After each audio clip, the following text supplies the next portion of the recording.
Americans live like the main character, whereas Brits live like something bad is going to happen. I'm a Brit living in America, and I want to tell you my favorite things about this country. So the first one is the big roads and the big trucks, and everything's just bigger and better. Here in England, we have these tiny little roads and you feel like pretty restricted. Thousands of English fans have come to the US to watch the World Cup. They expect football, cold beer, and a memorable trip. But many people encounter a different version of America than what they have seen on television.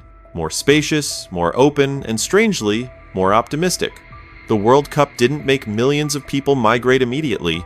However, it may have turned a vacation into an unwanted life experiment and planted the question in their minds: what if I didn't have to live like this?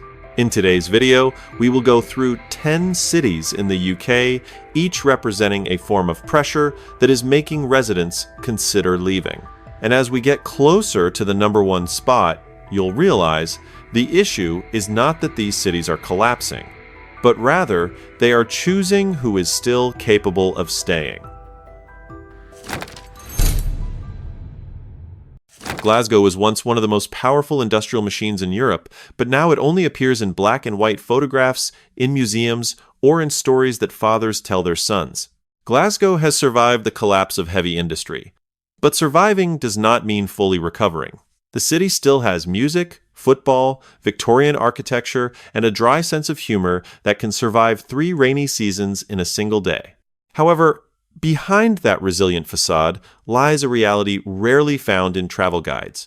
Opportunities, health, and longevity are not evenly distributed among the neighborhoods. This is the first wow point. In some areas of Glasgow, just a few subway stops away, the average life expectancy of residents can change significantly. Not because the air suddenly changed, but because income, housing quality, employment conditions, and service accessibility have created very different Glasgows within the same city. On one side are the regenerated areas with new cafes, modern apartments, and the creative industry.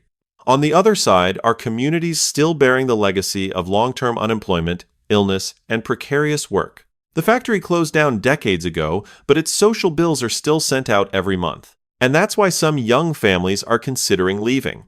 Not necessarily because they hate Glasgow. On the contrary, many people love this city so much that leaving feels like betraying a close relative. But love cannot replace a broader job market, more stable services, or the belief that their children will be healthy and have more choices. You can buy a house in Glasgow more easily than in London, but unfortunately, the house doesn't create a career for you on Monday morning. In your opinion, can a city with a strong identity retain young people when the best opportunities lie elsewhere? If you enjoy stories that delve deeper behind the rankings, hit like and subscribe, because Glasgow is just the first trace of a bigger issue. At least Glasgow knows what it is recovering from. The next city faces an even more uncomfortable paradox. It is green, livable, and almost nothing is too bad, but still not enough reason for many people to stay. Sheffield is a very interesting paradox of modern England. If you only look through the travel postcards, this city seems to have done almost everything right. This is the kind of city that many people would say, if you want to live peacefully, come to Sheffield. However, surprisingly, many young people see Sheffield as a stopover, not a place to build their entire lives. A city with a dream-worthy quality of life, yet struggles to retain those who have come to love it. That is the first notable point. Sheffield has successfully transformed from a steel-making hub to an economy more focused on education, healthcare, and services. But quality of life does not automatically create job opportunities. According to many urban reports from the Center for Cities, the gap in wages, the number of high-value jobs, and the concentration of tech businesses between Sheffield and cities like Manchester or London remain quite pronounced. Therefore, a student can spend 4 years at university falling in love with every street corner, every park, and the hills surrounding Sheffield. However, right after the graduation ceremony, the most attractive job recruitment email came from another city. Ironically, Sheffield trains many talents, but it is not always the place that retains them. This creates a feeling that is very hard to describe. No one leaves Sheffield because it's too bad. People leave because they fear missing out on more opportunities if they stay. Perhaps that is the biggest difference between a place worth living in and a place worth developing a career. Sheffield can offer you quiet mornings, beautiful parks, and a pleasant pace of life. It's a pity that LinkedIn doesn't hire based on the tranquility of the city. Sometimes, the job market still decides which direction the suitcase will be pulled. In your opinion, if you had to choose, would you prioritize a city with a good quality of life but moderate job opportunities, or would you accept a more expensive place in exchange for more development opportunities? Please share your thoughts in the comments section. But Sheffield has only shown that a city that does almost everything right can still lose young people. And the next city creates an even greater paradox. It is not lacking in young people. The problem is that many of them are trying to build their future elsewhere. Bradford begins with a paradox that makes many urban planning experts ponder. This is one of the youngest cities in England, where the average age of the population is significantly lower than in many other urban areas. In the context of most of Europe aging rapidly and struggling with a shortage of young labor, Bradford seems to possess an advantage that many places envy. But then the question arises, if youth is the future, why are so many young people here spending their time planning to leave? It turns out that a city with many young people does not necessarily mean that the city has a bright future. According to urban reports from the Centre for Cities, Bradford is among the cities with the lowest workplace wages in England, at only about £640 per week by 2025. That means the energy of a young workforce is not always translated into income, opportunities, or upward mobility. The city has schools, young families, and neighborhoods always filled with the sound of children. But if high-quality jobs, tech businesses, or advancement opportunities are concentrated in Leeds, Manchester, or even further south, many people will see Bradford as the place they grew up, not the place they want to build their entire career. That is the saddest gap of all, the gap between population energy and economic capability. Imagine a football team that possesses many talented young players, but the training ground, coaches, and opportunities for top-level competition are at another club. Sooner or later, the best players will find their way out. Bradford is also facing a similar dilemma. The city is not only at risk of losing people, but also at risk of losing exactly those who are capable of creating change in the future. Some people have jokingly said, Bradford is not lacking in ambition. It just often has to buy train tickets to see that ambition succeed elsewhere. It sounds funny, but it makes many people pause for a few seconds. In your opinion, if you were a young person just graduating from university, would you choose to stay and contribute to changing your hometown, or move to a place with more opportunities for yourself? Please share your thoughts in the comments. Anyway, Bradford has a lot of young people, but still lacks a wide enough path to keep them there. The next city surprised all of England in a different way. Housing was so cheap that many thought it was a golden opportunity. But that very price made quite a few people hesitate. What if I told you that in a city in England, the amount of money just enough for a deposit on a small apartment in London could help you own a whole house with 3 bedrooms and a garden? Sounds like a dream for any young person struggling with soaring property prices, and Hull seems to be the perfect solution to that housing crisis. But if things were that simple, this city would be packed with young families moving in. The reality is different. Low housing prices do not automatically make a city an attractive destination. Sometimes, it even raises a more uncomfortable question: why is this place so cheap? According to the Centre for Cities, the average house price in Hull in 2025 is only around £143,000, equivalent to about 4.8 times the average annual salary, one of the most accessible ratios in British urban areas. At first glance, this is a figure that many London residents can only smile at with envy. But the real estate market always resembles a thermometer of the economy. Low prices not only reflect better home buying ability, but sometimes also lower income, lower labor productivity, and weaker market demand. A house can be very cheap, but if the job opportunities are attractive enough, will it still keep that price for long? That's the paradox of Hull. A spacious house, a manageable mortgage, and affordable living costs are still not enough to keep many young people. What they are considering is not just where they will live next year, but who they will become in 10 years. A house is a place to live, but a city must also be a place to grow. If the feeling of career choices is increasingly narrowing, then no matter how spacious the living room is, the future can still make people feel cramped. Some have bitterly compared. Buying a house in Hull is much easier than in many other places, but LinkedIn doesn't list the house under job opportunities. And if you are finding this list increasingly revealing many interesting paradoxes, don't forget to hit like and subscribe so you don't miss the next installments. Because Hull has proven that housing alone cannot save an entire city. But in the next position, the story goes even deeper. It was once sustained by powerful industries, and when they disappeared, what was left was not just closed factories, but an entire generation waiting for a new economy to emerge. There was a time in Sunderland when just seeing the ships at the dock or walking through the factory gates, people would know where their lives were headed. Work not only brings a salary, it brings identity, pride, and a sense of belonging to a community. Sunderland was once built on that foundation, but then the world changed. Automation, global competition, and the shifting of industries are causing many traditional jobs to disappear faster than new ones can emerge. The unfortunate thing is not that Sunderland is not trying to change, but that this transformation takes longer than the lives of those who have to pay their bills every month. According to the Centre for Cities, the average workplace salary in Sunderland is only around £620 per week in 2025, among the lowest in major cities in England. Housing prices are also relatively affordable, around £158,000. But, like Hull, the issue is not about being able to buy a house, but whether the jobs are stable enough for young people to confidently build their futures. New manufacturing projects, investments in electric vehicles, and advanced technology are bringing positive signals to Sunderland. However, between a job that has supported entire families for 30 years and a new economy still in the process of formation, there always exists a gap. And it is precisely that gap that many young people decide to step into. What makes Sunderland special is not the closed factories, but the sense of disconnection between generations. The grandfather could pass a trade down to the father. Father once hoped that his son would also have a clear path like that. But nowadays, the answer to the question, what will you do after graduation, is becoming increasingly unpredictable. Some have sarcastically remarked, politicians always say that the jobs of the future are coming.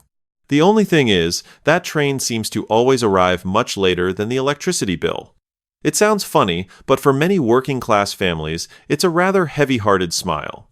In your opinion, what is more important to retain a younger generation? Salary, stability, or the feeling that they can develop long-term right in their homeland? Please share your thoughts in the comments section.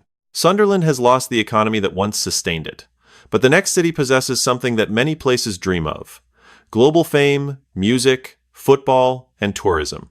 However, ironically, all that fame is still not enough to heal the wallets of many residents living there. Liverpool is one of the most lovable cities in England, and perhaps that's why people often forget to ask a more important question: is this place still livable? That is the paradox that places Liverpool in 5th position on this list.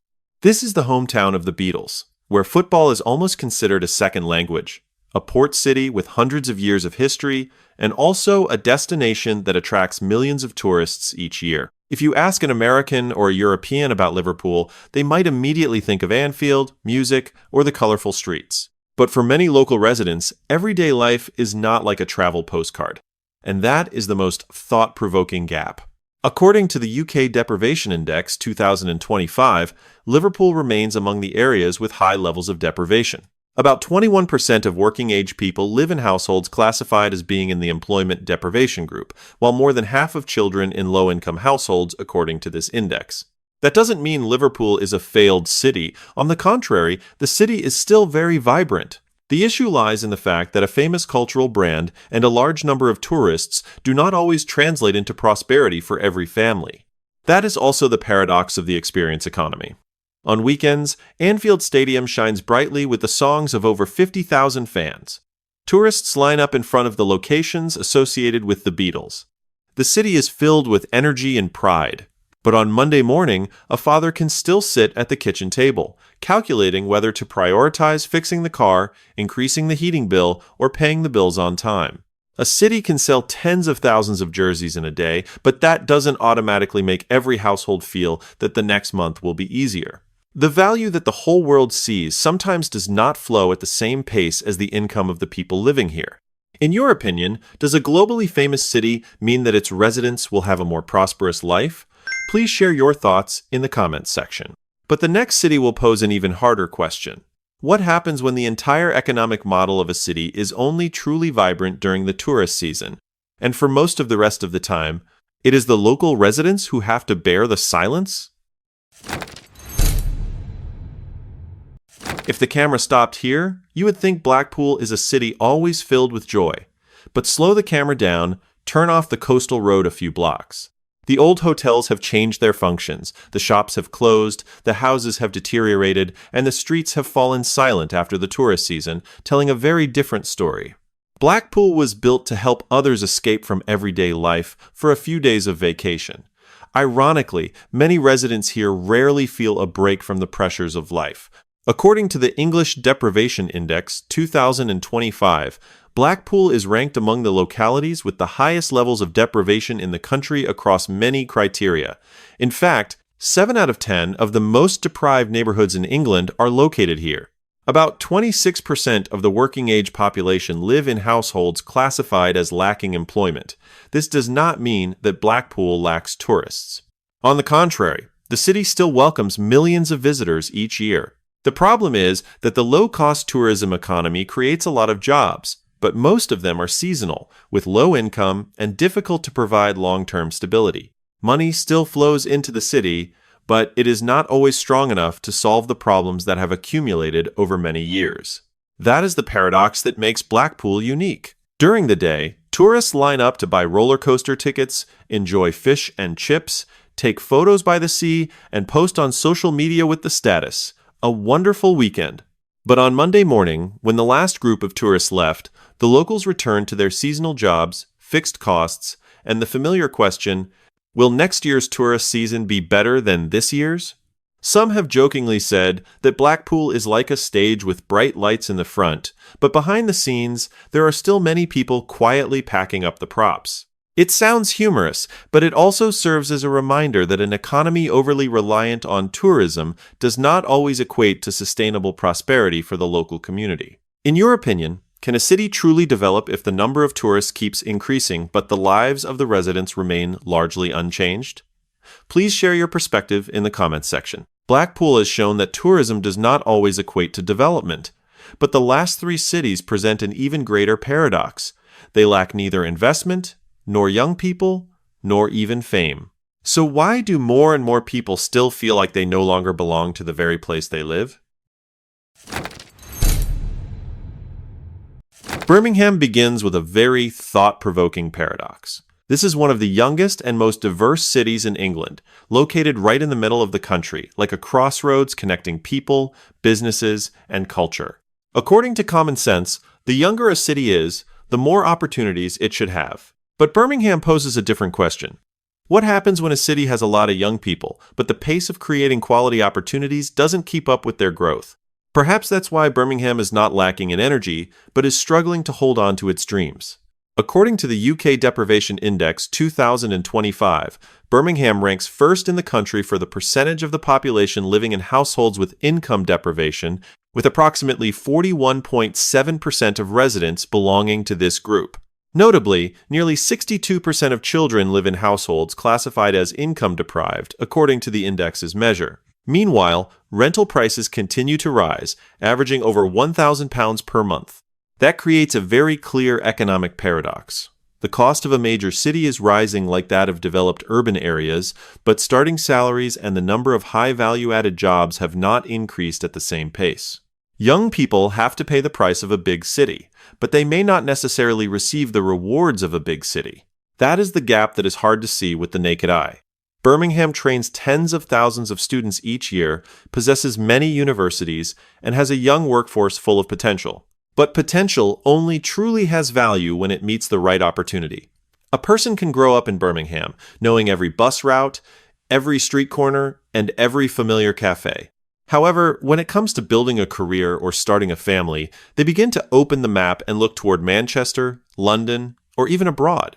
Some people jokingly say that Birmingham is called the second city of England. Unfortunately, for many young people, their opportunities sometimes also feel like they come second. That is not a criticism of the city, but a reminder that economic growth is not only measured by the number of new buildings, but also by how many people believe they can build their future right where they were born. In your opinion, what is more important for a young city? Attracting more investment or creating more jobs with good enough income so that young people don't have to leave? Please share your thoughts in the comments section.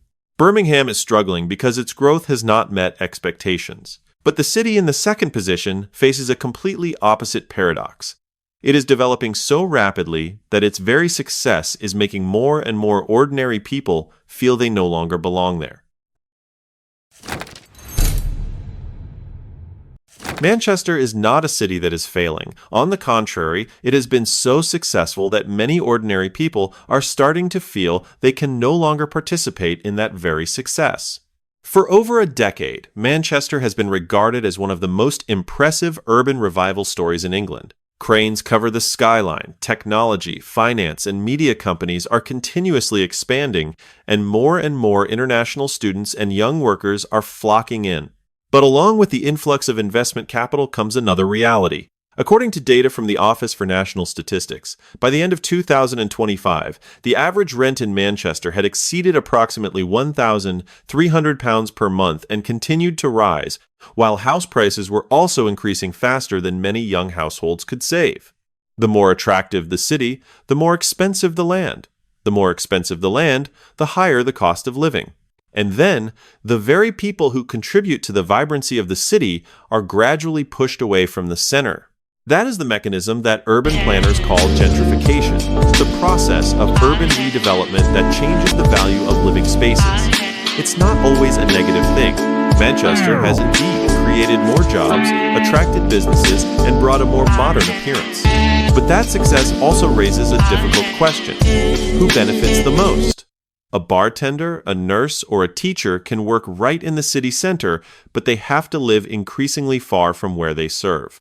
Someone once bitterly remarked, "Manchester has become the London of the North." And just like Manchester shows that success sometimes comes at a price, but the city in the number one position goes even further.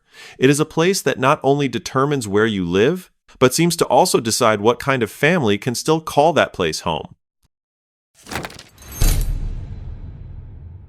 London is one of the few cities in the world that almost everyone wants to visit. But more and more people living there are wondering if they can still afford to stay.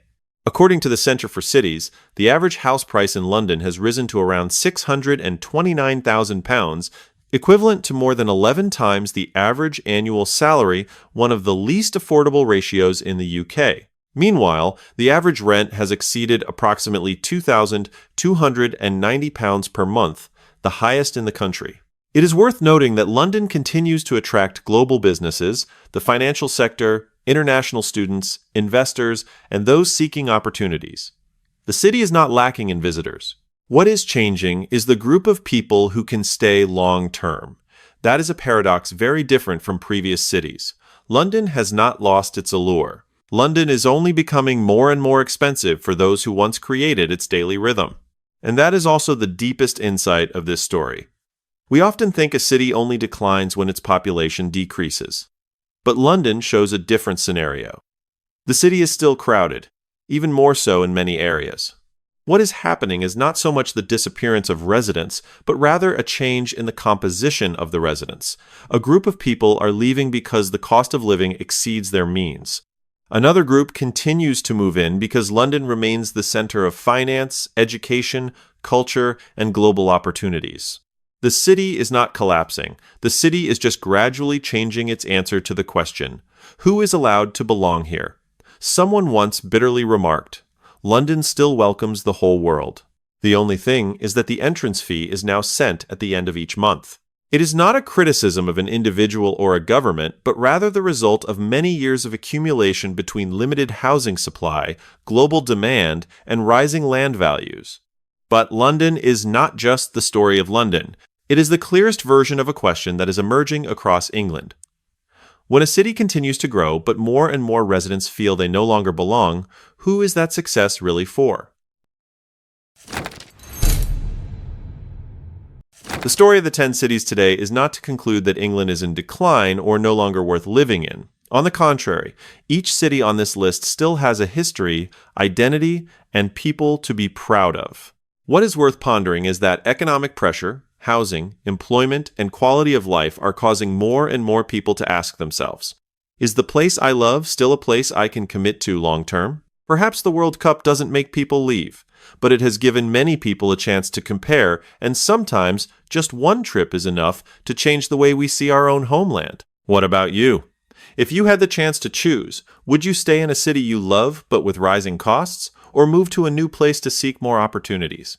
In your opinion, which city on this list surprised you the most, and did we miss any names worth mentioning? Please share your perspective in the comments, as different viewpoints always make the discussion more interesting. If you love in-depth videos analyzing the economy, society, and the changes shaping our lives, don't forget to hit like, subscribe, and turn on the notification bell so you won't miss the next videos.